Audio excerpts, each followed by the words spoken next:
வாழ்க்கையில் கொஞ்சம் நம்மளை யோசனை பண்ணி பாருங்கள்.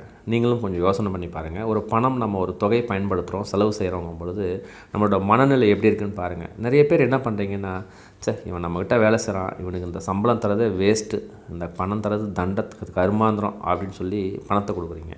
அதாவது ஒரு தொகை பயன்படும் பொழுது எப்போ அது வேஸ்ட்டுன்னு சொல்லி நீங்கள் செயல்படுத்துகிறீங்களோ, இந்த இறைவன் நமக்கு மேலே இருக்கிற சக்தி யோசனை பண்ணோம். ஸோ இவன்கிட்ட நம்ம பணம் கொடுத்தா இவன் வருத்தப்படுறான்னு சொல்லிட்டு நமக்கு உண்டான பண வரவை குறைக்கும். ஸோ கொஞ்சமான பணமோ அதிகமான பணமோ அதை கொடுக்கும் பொழுது ஓகே, இறைவன் நமக்கு கொடுத்துருக்குறாரு, நம்ம இதை சந்தோஷமாக கொடுக்குறோம், சரி சிறப்பாக அவன் வேலை செஞ்சுருக்கான் அப்படின்னு சொல்லி நீங்கள் கொடுத்தீங்கன்னா பணமும் உங்களுக்கு அதிகரிக்கும், அவனோட மனநிலை மாற்றம் கொண்டு அவனும் நல்லா வேலை செய்வான். இவ்வளோ தான் லாஜிக். ஸோ எந்த ஒரு தொகை பயன்படுத்தும் பொழுதும் மனநிறைவோடு செயல்படுத்தி பாருங்கள். நம்மளோட வாழ்க்கையில் பண தேவைகள் ரொம்ப சூப்பராக நம்மளை நோக்கி வந்தடையும். இதுதான் ஒரு ஷார்ட்கட் ஃபார்முலா.